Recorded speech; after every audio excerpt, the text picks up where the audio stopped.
నేటి విశిష్టత.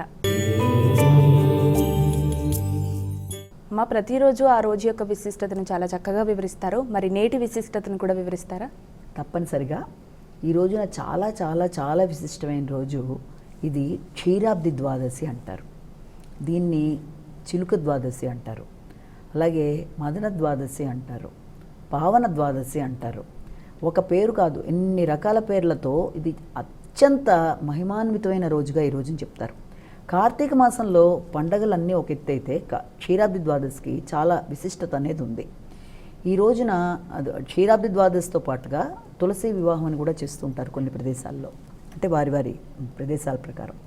అసలు ఈ క్షీరాబ్ది ద్వాదశి యొక్క విశిష్టత, ఈ రోజున దీపదాన మహిమ, మొత్తం కార్తీక మాసంలో సోమవారం కన్నా త్రయోదశుల కన్నా కూడా పౌర్ణమి కన్నా కూడా ఇలా వాటికన్నా 1000 రెట్లు ఫలితాలన్నీ తీసుకుంటూ వస్తే, క్షీరాబ్ది ద్వాదశి విషయం వచ్చేప్పటికీ సంవత్సరం అంతా దీపాలు పెట్టలేకపోయినా ఏదైనా పరిస్థితుల వల్ల ఈ ఒక్కరోజు దీపదానాలు చేయడం వల్ల, దీపాన్ని పెట్టడం వల్ల విపరీతమైన ఫలితం ఉంటుంది అని చెప్పి పురాణాల ప్రకారం కూడా మనకు చెప్తారు. అయితే ఈ రోజున అంటే ఉత్తాన ఏకాదశి నాడు, అంటే ముందు రోజు మహావిష్ణువు యోగనిద్రల నుంచి లేచి 4 నెలల అనంతరం ఆయన హరిబోధిని ద్వాదశి అని కూడా అంటారు కూడా. ఆయన లేచి ఈ రోజున ఈ యొక్క బృందావనంలోకి మునులతోనూ సకల దేవతలతోనూ లక్ష్మీ సమేతుడై లక్ష్మీనారాయణుడిగా వచ్చి ఆయన ఈ రోజున ఒక ప్రతిజ్ఞ చేయడం అనేది జరుగుతుంది. ఏమనంటే, ఎవరైతే ఈ రోజున సాయంత్రం అంటే తప్పనిసరిగా క్షీరాబ్ది ద్వాదశి నాడు బృందావనంలో కానీ తులసి ఉన్న ప్రదేశాల్లో కానీ ఈ లక్ష్మీనారాయణుల సహిత పూజ చేసి, తప్పనిసరిగా ఈ యొక్క తులసికి కూడా సంబంధించిన పూజలు అవన్నీ చేసి ఈ దీపదానాలు అనేవి చేస్తారో బృందావనంలో కానీ లేకపోతే మనకి తులసి కోట దగ్గర కానీ చేసిన వాళ్ళకి చాలా ఆయన యొక్క సాయుధ్యం పొందుతారు అన్నది ఒక విధంగా చెప్తారు. ఇంకో రకంగా ఏంటంటే, ఇక్కడ బృందావనం మీద అమర్చిన ఈ యొక్క జ్యోతులు, దీపాలని, దీపం అంటేనే పరబ్రహ్మ స్వరూపం కనుక ఆ దీపాలని చూసినా కూడా వాళ్ళకి మంచి జీవితం అనేది, దైవ సాన్నిధ్యంలోకి వెళ్ళడం అనేది, ఇవన్నీ కూడా అందులో జరుగుతాయి అన్నట్టుగా ఆయన అన్నారని అంటారు. దీనికి సంబంధించిన ఈ క్షీరాబ్ది ద్వాదశికి సంబంధించిన అసలు కథ ఏంటి, పురాణం ఏంటి అన్న విషయంలో ఒకసారి ద్వైతవనంలోకి వ్యాస మహర్షి కూడా వేంచేసినప్పుడు ధర్మరాజు పాండవులందరితో కలిపి ఆయన ఇబ్బందులు పడుతున్నప్పుడు ఆ ద్వైతవనంలో ప్రవేశించిన ఈ వ్యాస మహర్షితో ఆయనకి ఉపచర్యలన్నీ చేసిన మీదట ఏమని అడుగుతారంటే, ఏ రకమైన పని చేసిన, ఏ రకమైన పూజ కావచ్చు, ఏది చేస్తే భగవంతుడి యొక్క అనుగ్రహంతో సర్వకామనలు వ్యక్తికి తీరుతాయి అన్న విషయాన్ని అడిగినప్పుడు దానికి ఆ యొక్క వ్యాస మహర్షి ఇదే ప్రశ్నని బ్రహ్మదేవుణ్ణి నారదుడు అడిగినప్పుడు ఆయన చెప్పినది ఏంటంటే, ఈ యొక్క ఇప్పుడు ముందు మనం చెప్పుకునే విషయాలన్నీ చెప్పి క్షీరాబ్ది శయన వ్రతం, క్షీరాబ్ది ద్వాదశి వ్రతం అనేది ఒకటి ప్రధానమైంది. దానికి సంబంధించిన కథ ఏంటి అన్న విషయాన్ని చూసుకున్నట్లయితే, ఆ రోజున తప్పనిసరిగా ఈ యొక్క మహావిష్ణువుని పూజ చేసిన వాళ్ళకి, లక్ష్మీ సమేతుడిగా ఉన్న ఆయనకి ఈ యొక్క తులసితో కలిపి పూజలు చేసి ఎవరైతే దీపదానాలు చేస్తారో ఆ దీపదానాల్లో కూడా విధి విధానాలు డిఫరెంట్గా ఉంటాయి. కొందరు ఆవునేత్తో దీపదానం చేస్తారు, దానివల్ల జ్ఞానం, మోక్షం అనేవి లభిస్తాయి. మరికొంతమంది ఈ యొక్క నువ్వుల నూనెతో దానం చేస్తారు, అది మధ్యమ ఫలితాలను ఇస్తుందంటారు. దానివలన వ్యక్తుల యొక్క కీర్తి, సంపద పెరుగుతాయంటారు.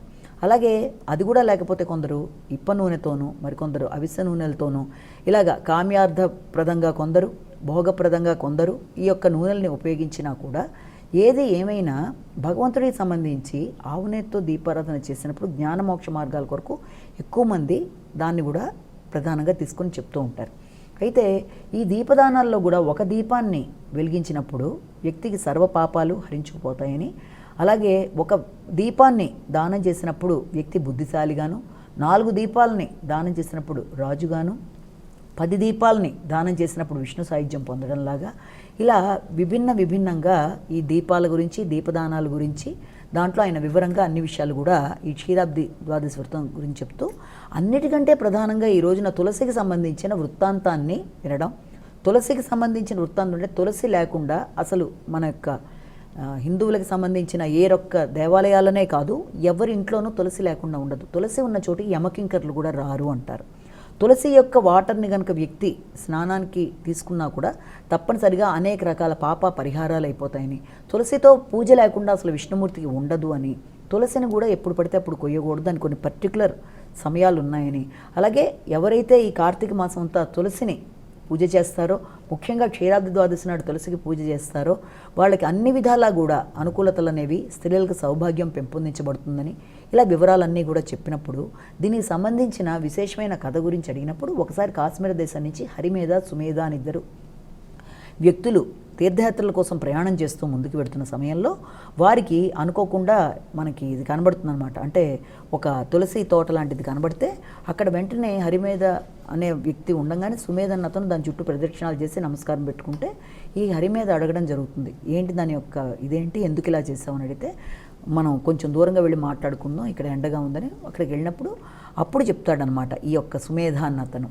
బాబు ఇక్కడ ఏంటంటే ఈ తులసి అనేది చాలా విశిష్టమైంది, దీనికి సంబంధించి రకరకాల పురాణాలు ఉన్నాయి, జలంధరుడికి సంబంధించిన కథ ఒకటి, శంఖచూడికి సంబంధించిన కథ ఒకటి, తులసీదేవికి సంబంధించిన కథలు, ఆవిడని వృంద అంటారు ఒకానొక జీవితంలో, ఆవిడికి సంబంధించిన కథలు చెప్తూ ఆవిడ వల్ల ఈ యొక్క విష్ణుమూర్తికి శాపంతో ఆయన గండకీ నది దగ్గర సాలగ్రామంగా మారాడు అన్న విధానం గురించి కథలు ఉంటాయి. ఇక్కడ ఈయన చెప్పిన కథ వృత్తాంతంలో ఏంటంటే, పాల సముద్రాన్ని చిలికినప్పుడు ఈ యొక్క ఐరావతం, ఉచ్ఛస్రవం మొదలైనవన్నీ, ఆలాహలం మొదలైనవన్నీ బయటకు వచ్చినప్పుడు ధన్వంతరి అమృతం ఇవన్నీ కూడా బయటకు వస్తాయి.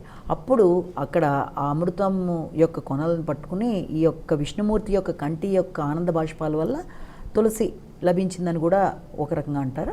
అయితే అక్కడి నుంచి వచ్చిన లక్ష్మీదేవికి సంబంధించి తులసిని ఆయన చాలా గౌరవంగా తీసుకుని తన యొక్క భాగస్వామిగా తీసుకున్నట్టుగా అని ఈ విషయాలన్నీ కూడా చెప్పి ఆయన చెప్పంగానే అప్పటిదాకా వీళ్ళిద్దరూ మాట్లాడుకుంటే ఒక చెట్టు విరిగిపోయి దాంట్లో ఇద్దరు దేవపురుషులు బయటకు వస్తారు.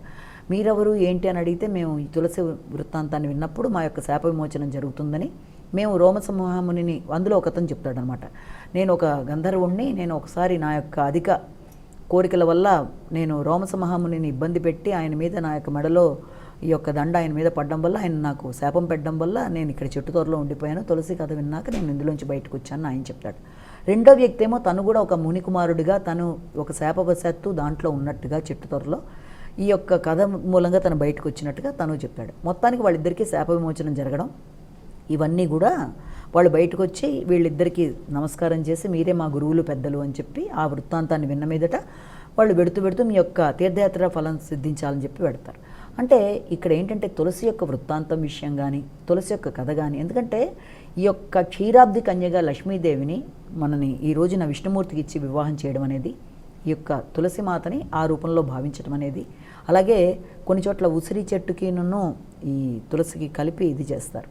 ఇవన్నీ కూడా ఈ రోజున చేయడం, సాలగ్రామాలనేవి దానం చేయడం అనేది, అలాగే దీపాలు పెట్టడం అనేది, ఇలా రకరకాలుగా ఈ యొక్క చాలా విశిష్టమైన రోజుగా దీనికి క్షీరాబ్ది ద్వాదశి అని చెప్తారు. చిలుకు ద్వాదశి ఏంటంటే ఆ రోజున పాల సముద్రాన్ని చిలికిన రోజు కాబట్టి చిలుకు ద్వాదశి. యోగేశ్వర ద్వాదశి అన్నమాట కూడా దీనికి ఎందుకు వచ్చింది అంటే, అప్పటిదాకా 4 నెలల పాటు ఈ యొక్క పూజలు చేసుకుంటూ అందరూ కూడా ఆషాఢ తొలి ఏకాదశి నుంచి ఉత్తాన ఏకాదశి, ఇక్కడ శుక్ల ఏకాదశి దాకా కార్తీక మాసంలో ఈ 4 నెలలు విష్ణువు నిద్రపోయి అప్పుడు యోగ నిద్ర నుంచి లేస్తాడు కాబట్టి అప్పటిదాకా యోగులు మునులు అందరూ ఆయన్ని పూజ చేస్తారు. అప్పుడు దీన్ని యోగేశ్వర ద్వాదశిగా కూడా చెప్తారు. అలాగే పావన ద్వాదశి అంటే, పావనం అంటే చాలా విశిష్టమైన రోజు, అంటే పుణ్యానికి సంబంధించిన రోజు, చాలా ఉత్కృష్టమైన రోజుగా ఈ రోజుని చెప్తారు కాబట్టి దీన్ని పావన ద్వాదశిగా కూడా ఈ రోజుని చెప్తారు. అంటే అనేక రకాల పేర్లు. అలాగే మదన ద్వాదశి, దానికి సంబంధించి కూడా అది కూడా ఇంకొక పెద్ద కథ ఉంది. కాబట్టి ఈ ద్వాదశి కథలన్నీ కూడా అన్నిటి యొక్క ముఖ్యమైన సందేశం కూడా ఏంటి అంటే, కార్తీక మాసంలో విశేషమైన ఫలితాలు వ్యక్తికి రావడానికి, కార్తీక మాసం అంటేనే ఆధ్యాత్మిక ప్రతిబింబాలు, మనసుకి తర్వాత భగవంతుడికి మధ్యలో మనం నిష్ఠతో భగవంతుడిని పూజ చేసినప్పుడు అది ఎవరి శక్తికి సంబంధించి వాళ్ళు ఈ స్థాయిలోనే చేస్తే భగవంతుడి అనుగ్రహం కలుగుతుంది అని కాదు, మనసు పెట్టి చేసి భగవంతుడి దగ్గర అవ్వడం. ఉపవాసం అంటే నీరస్ట్గా ఉన్నాను అన్న భావన, అన్నీ మానేసి నేను ఇలా ఉన్నాను అయినా కూడా నా దేవుడు వరం, దేవుళ్ళ యొక్క వరాలు కాదు అక్కడ, నీ ఆధ్యాత్మికత, నీ మానసిక ప్రశాంతత, అలాగే ఈ రోజుల్లో పెట్టిన దీపం, భగవంతుడికి చేసే దీపం వెలిగించడం, దీపదానం చేయడం, ప్రాతకాలంలో చేసే స్నానాలు, ఇవన్నీ కూడా చాలా చాలా విశిష్టమైన విషయాలని చెప్తాయి. కాబట్టి ఈ యొక్క క్షీరాబ్ది ద్వాదశి అన్నిటికంటే కూడా చాలా విశేషమైనదిగా చెప్తారు. అంటే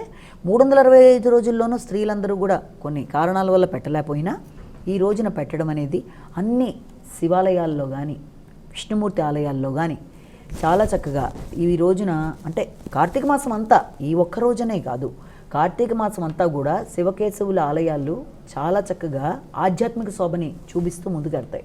ముఖ్యంగా ఈరోజు వచ్చేటప్పటికి ఈ రోజున విష్ణుమూర్తికి అత్యధిక ప్రియమైన రోజుగా లక్ష్మీ సమేతుడిగా ఆయన రావడం, తులసి వివాహం జరగడం, అలాగే క్షీరాబ్ది కన్యగా లక్ష్మీదేవితో లక్ష్మీనారాయణుల యొక్క ఆగమనం, దేవతలందరి యొక్క కరుణా కటాక్షాలు వ్యక్తుల మీద ఉండడం వల్ల క్షీరాబ్ది ద్వాదశి అనేది చాలా విశిష్టమైన రోజు.